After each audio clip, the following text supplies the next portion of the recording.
तो न्यायमूर्ति जी, इन छोटी छोटी बातों को छोड़िए, क्योंकि इस घाव का निवारण मैंने खुद अपनी त्याग और तपस्या का महलम लगा चुके। ये आत्मा इतनी सबल है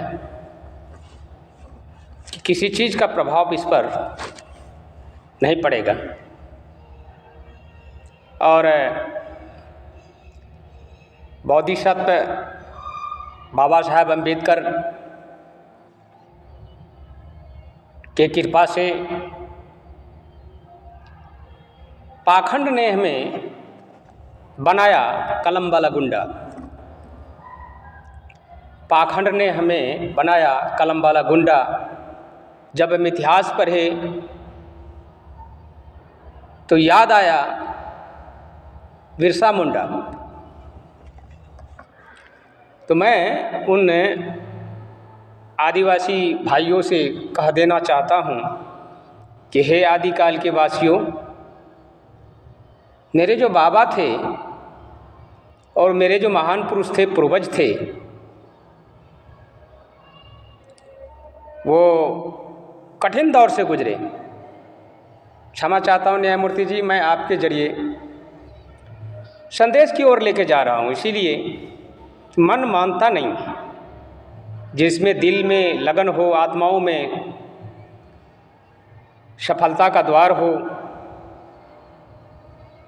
और करोड़ों पीढ़ी को सजाने की एक ललक हो, तो छलक ही जाते। और छलकना भी उचित है, क्योंकि छलकते उन्हीं के पास हैं जो भरी हुई गगड़ी में अगर पानी डाला जाए तो वो छलकेगा। आधा गगड़ी तो मुझे सन 2000 में था, थोड़ी सी बाकी रह गई थी, वो गगड़ी पूरा हो गया।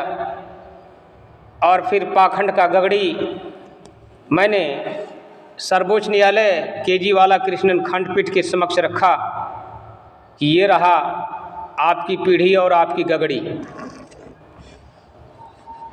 अब इन गगड़ियों में सभी पार्टी वाले का कर्म है और हमारा मौजूदा समस्या और हालात से गुजरते हुए बयान है। तो उस बयान को मैं आपके समक्ष इसलिए प्रस्तुत कर रहा हूँ कि उस बयान में कई कई कविताएं छलक करके आती है सामने, क्योंकि मैं कविता में, मेरा कविता का और छोर नहीं है। एशियाई दोहा का नाम दे दिया, बहुत सारे कवि आए, बहुत सारी कविता को पढ़ा, तो मेरे द्वारा जो उपजता हुआ बीजक है, जैसा मैं उपजाता हूँ वैसा ही फसल सामने लहलहाती है। तो संविधान निर्माता सभी जातियों का दाता, संविधान निर्माता सभी जातियों का दाता, जो सदा भारत के लिए भारत का गुण गाता। तो कहते हैं भारत के अंदर जितने हैं कौम, सबसे ऊपर बैठा डोम। ए मेरे कौम, ए मेरे कौम, बाबा साहब के द्वारा लिखे गए। मैं उनमें मंथन करके आगे निकाल रहा हूँ कि ए मेरे कौम, ए मेरे कौम के बच्चों, ये जो डोम है ये सर्वश्रेष्ठ है, फिर भी उसकी गिनती नीचे में क्यों होती है? क्योंकि ये पाखंडियों ने उसे कर्म के द्वारा निचले दर्जे का स्थान दिया है। तो उसमें से कविता हमारी निकल के आई कि भारत के अंदर जितने हैं कौम, सबसे ऊपर बैठा डोम। ये मैंने अगले लेसन में भी शायद मुझे महामहिम प्रतिभा देवी सिंह पाटिल राष्ट्रमाता थे उस टाइम में मैंने कुछ कविताएं का अंश प्रस्तुत किया था, वो लेसन में आप देख लेंगे। तो जो कहे थे हम बच्चों में, जो कहे थे कि हम बच्चों में भर देंगे वो ज्ञान कि ए मेरे पीढ़ियों तुम्हारा सबसे बड़ा है मूल्य संविधान। तो अगर ज्ञान को भरना है तो संविधान से, क्योंकि संविधान ही एक ऐसा जड़ है जिसके सहारे हर व्यवस्था, हर समाज और हर समुदाय में एक जान आती है। फिर लड़ाई और झगड़ा, दंगे फसाद, पाखंड पुजारी सब समाप्त हो जाते हैं संविधान के पास में। सबका रास्ता, सबका सॉल्यूशन मिल जाता है। पीढ़ियों, बनना तो कलम वाला गुंडा, याद करना बिरसा मुंडा, कलम को बनाना अपना कुंडा। कलम की तान देश की शान, कलम की तान देश की शान, होना चाहिए एक फरमान। जिंदगी कटी कटती रह जाएगी, जिंदगी कटी कटती रह जाएगी। हम एक हैं, हम एक हैं, बाकी सारे बढ़ती रह जाएगी। एसटी और एससी और ओबीसी और हमारे मुसलमान भाइयों का जब सारा इतिहास पढ़ता हूँ तो समझ में आता है कि अनेक अनेक जगह पाखंडियों ने इनका इस्तेमाल किया। अब लेकिन कामयाब नहीं होंगे। जितना पर्दा में रखना था रख लिया, क्योंकि अब मास्टर दीप नारायण राम छुट्टी से वापस आ चुके हैं और फैक्ट्री भी चालू करना है जहां अंधविश्वास न हो, जहां न्याय की व्यवस्था हो, समुचित न्याय की व्यवस्था हो, जहां एक दूसरे से प्रेम हो, जहां एक दूसरे से सद्भावना हो। यही तो हमारा भारत है, हमारे बाबा का भारत, हमारे अंबेडकर का भारत। हम भारतीय हैं, मुझे गर्व है। हम भारतीय हैं, गर्व है, क्योंकि बाबा साहब पहले स्टेज में लिखे कि भारत दैट इज इंडिया।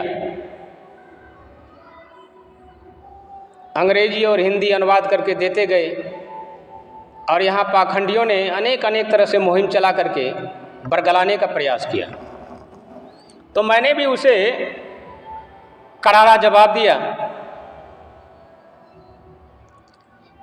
इतिहास की मार लगी है लंबी कतार, इतिहास की मार लगी है लंबी कतार, कोई अभी तक ना पाए कोई पार, कोई अभी तक इस भंवर में ना पाए कोई पार। कैसे रफ्तारों में कलम की चली बौछार।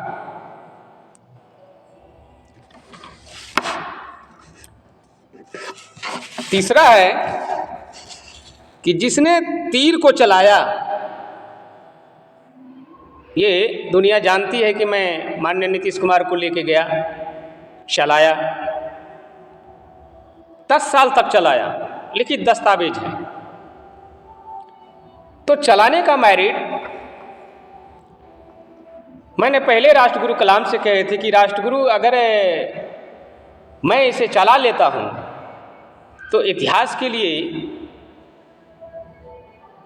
और आने वाले पीढ़ी जो चल रहे हैं हमारे साथ में करोड़ों बच्चे, उसको एक सीख मिलेगी, एक नई दिशा मिलेगी कि चलाने का, कुर्सी पर बैठने से पहले बच्चों उसके योग्य बनो, पहले उसे चलाओ अच्छी सुझाव दे करके, और आसपास में जितने विकट समस्या उनका समाधान ढूंढ के दो, सरकार को सहयोग करो। मैंने ऐसा ही किया, सहयोग किया। आज नहीं भी जाऊं तो वो अफसोस करेंगे, इसीलिए कि उनके अधिकार क्षेत्र में। मुझे अफसोस नहीं इस बात का, मैं तो अपना कर्तव्यनिष्ठ बन के कार्य करके चला जा रहा हूँ। यही होना भी चाहिए, किसी से आशा न रखें।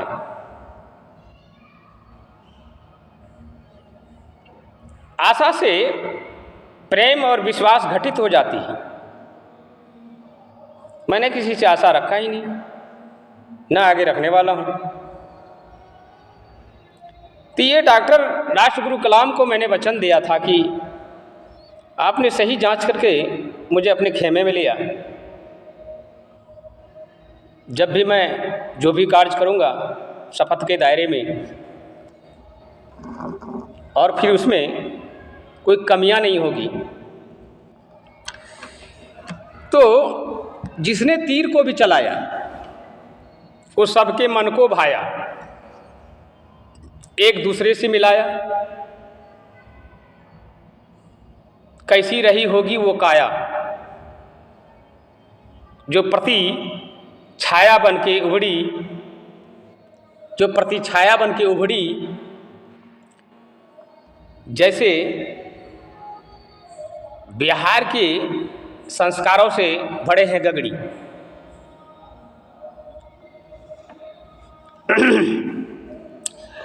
सर्वोच्च न्यायालय के सामने में दस्तान, कैसा है ये मस्तान। सर्वोच्च न्यायालय के सामने ये दास्तान, कैसा है ये मस्तान। लगाए कर्मों से सीना तान, कहे मेरा एक ही फरमान। इतने जो कर्म किए चले ये थे पीढ़ियों के लिए कर्मान। इतने कर्म किए चले ये थे पीढ़ियों के लिए अरमान। जिनके आगे में अगर हो संविधान वही उसका मूल फरमान। जिनके आगे हो संविधान वही उसका मूल फरमान। धीरे धीरे शब्दकोश के धीरे धीरे जीवन चक्र के सिरे सिरे लगाए अपना गुणगान। माने हमेशा हर क्षण मूल है हमारा संविधान।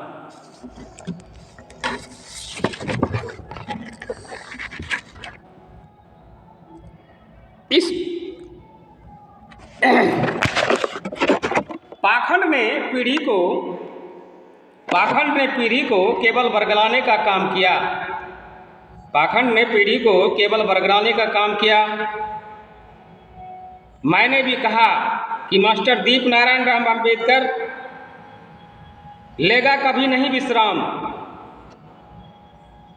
मैंने भी कहा कि मास्टर दीप नारायण राम अम्बेडकर लेगा कभी नहीं विश्राम। रहे अडिग भारत भूमि पर सीना तान, ये अकल का है फरमान।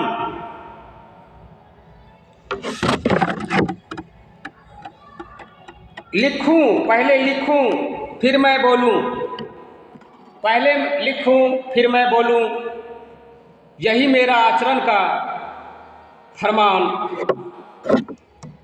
रहे अनभिज्ञ आधी अधूरी, करूं पूरा सीना तान। बेकारी बेरोजगारी महंगाई, लूं सभी समस्या का समाधान। तो माननीय न्यायमूर्ति जी, कविता का कोई ओर छोर नहीं है, और कविता मनुष्य के हृदय का एक अंश होता है जिसमें बयां करते हैं तो सामने निकल के आती है इसके अंदर क्या चल रहा है। परखा जा सकता है। इसीलिए आदमी को हमेशा परख सामने रखना चाहिए, प्रतिशोध को हटा कर, क्योंकि मेरे जीवन का हिस्सा प्रतिशोध नहीं है। प्रतिशोध से केवल बदला लिया जा सकता है, सजाया नहीं जा सकता, संवारा नहीं जा सकता, प्यार नहीं किया जा सकता। और प्यार का बोध, प्रेम का बोध तो हम भगवान महात्मा बुद्ध से सीखे हैं, और ऐसे भी हमारे पिता महात्मा थे, महान आत्मा। ज्ञान उसी से प्राप्त करना चाहिए जिसके अंदर में महान आत्मा हो, महान आत्मा बसता हो। मैंने कुछ देखेंगे आप, जब पाखंड पूजा को थोड़ी देर के लिए मैंने स्वीकार किया था जवाब देने के लिए भारत भूमि पर, तो लोगों में मैंने भगवान देखा तो कितने आदमी हंसने लगे। कौन हंस रहे थे? वो थे पाखंड का जो गोदी मीडिया थे, वो ललकार रहे थे हमें। तो मैंने ललकारने का उसे कोई अपने दिल और आत्मा पे नहीं लिया, कहा उनका काम है करना, मेरा काम है सिद्ध करना। तो अर्थात मैन इज गॉड, आदमी ही भगवान है। कबीर साहब कहे थे, पहले खानी तब स्नानी, देहाती भाषा है कि पहले खाओ इसके बाद स्नान करो, पहले आत्मा पूजा फिर जाके और कोई पूजा, क्योंकि शरीर रहेगी तो तुम पूजा के योग होगे। लेकिन पाखंडों ने बड़े बड़े उपासना और बड़े बड़ी चीज़ को देख करके मैंने कहा, अरे भाई यहाँ तो सीधी हर चीज़ का उल्टा है और सभी में उलझा कर रखा है। और इतनी उलझन कि आदमी जो है उसी उलझन में फंसे रह जाते हैं, उससे बाहर निकल नहीं पाती, क्योंकि निकलने के लिए देगा तब ना। यहाँ तो पाखंडियों ने अपना तमाशा बैठा करके प्रवचन के तौर पर लेते हैं, तो पता चला कि प्रवचनों के लिए भी करोड़ रुपया उसे दिया जाता है और सारी फिक्सिंग होती है। कभी ऐसा तो नहीं देखा कि बाबा साहब का चरित्र चिंतन का एक आम सभा जलसा निकाले, जिसके जरिए जिस संविधान पर इतने इतने बड़े बड़े अधिकारी पीएम से डीएम और सीएम सभी चल रहे हैं, क्या आपने देखा है?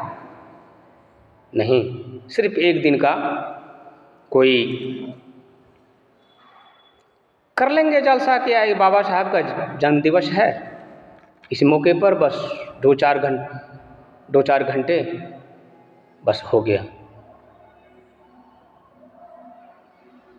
जिस आदमी ने इतने कष्ट झेल कर इतने बड़े संविधान दिए, सारे व्यवस्थाओं को सुदृढ़ करने के लिए और सारे जातियों को एक साथ जोड़ने के लिए, उनके लिए हम 1 घंटा देते हैं केवल।